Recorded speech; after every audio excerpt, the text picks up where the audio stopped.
Здрасти! Има толкова много неща, от които не разбирам. Сега ще споделя само една малка част от тях. Първо, как е възможно навсякъде да се говори за това, а никъде да не се споменава, че Nintendo ще започва да правят филми и Супер Марио ще бъде на големият екран? И не само това, никъде в централната емисия не споменаха, че това предстои на Спиди Гонзалес.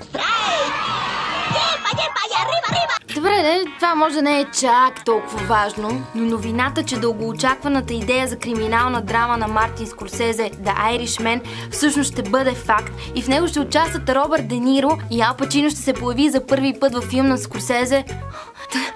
Това е... Такава новина може да се сравнява по важност само с новината за сватбата на Николета Лозанова.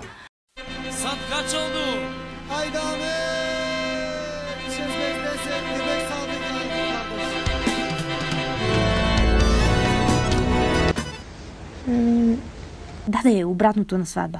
Не, сериозно, всъщност има хора, които са го отразили. Преди дни на фестивала в Кан продукцията си намери финансиране. Един $50 милиона. Сценарият разказва историята на наемен убиец от американската мафия, Франк Ирландеца Ширан, чието име е свързано с събития като убийството на Джон Кенеди. Иначе баловете наближават като перничанин с голф и този културен феномен е почитан и от седмото изкуство, макар и доста по-некичозно и така по-скромничко. Затова, ако все още не сте теглили кредит за бала, за набавянето на 10 метра шифон, 10 бидона прокат и преса за вафлички, аз просто ви предлагам за вдъхновение няколко култови абитюрента от големият и малкият екран. Фил Макари от 1976 година на режисьора Брайан Де Палма по сценарий на Стивън Кинг. Това е първата негова новела, която е превърната във филм, на ужасите, разбира се. Като цяло не е нещо, което не може да се случи в дискотека в студентски град. Сцената от абитюрентската вечер е снимана в продължение на 14 дни и има приблизително 35 дубъла.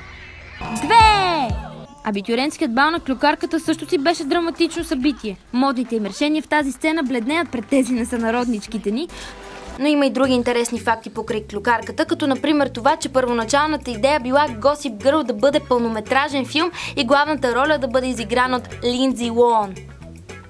Като споменахме Линдзи Лоан, 3! Гадни момичета от 2004 година е култов тинейджърски филм за много хора. Такова нещо в българско училище не може да се случи, но поне по това време Лоан беше все още поне малко симпатична. Иначе Скарлет Йохансон и Джеймс Франко били пробвани за кастинг за филма, но очевидно нещо не се е получило. Сега малко уроци по танци от една от най-култовите абитюрентски сцени – Брилянтин от 1978 година. Няма какво да коментирам, просто гледайте и си записвайте. Няма оркестър, няма маса, няма и салфетки. Сцената е страхотна, единственото кофти е, че в помещението не е имало климатик и докато го заснемат всичко, на много хора им става лошо. Много по-добре да ти е лошо от жега, отколкото от водка флирт.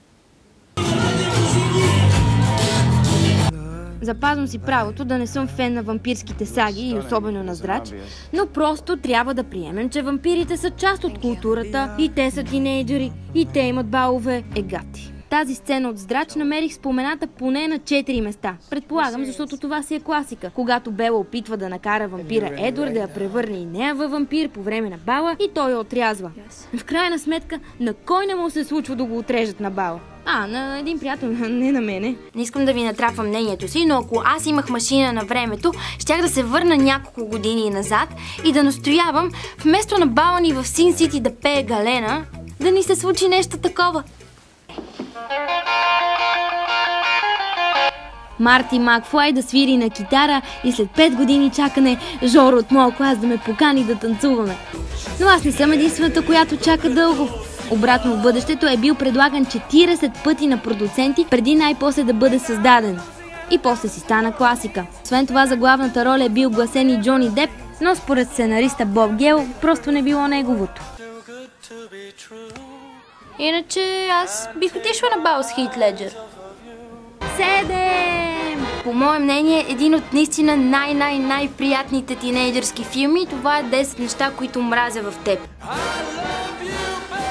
Хит Леджер е голям и когато не е Жокера. На кастинга за главната роля е победил Аштън Кътчър. Не знам кой ще сподели моето мнение, но според мен това е било абсолютно правилно решение.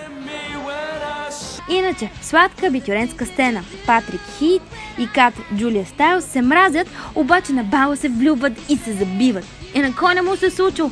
Само действието не се развива в скута на момчето и не са мъртво пияни. А след снимките на 10 неща, които мразя в теб, Хит Леджер и Джулия Стайлс си стават гаджета за малко. И забелязвате ли, всички до тук бяха симпатични, без да са кичозни.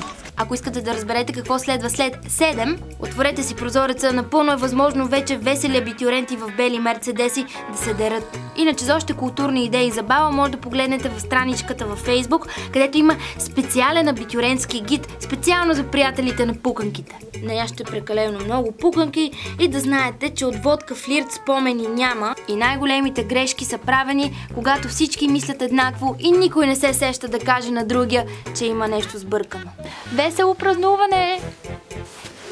И много благодаря на всички, които ми помогнаха за епизода с анимето.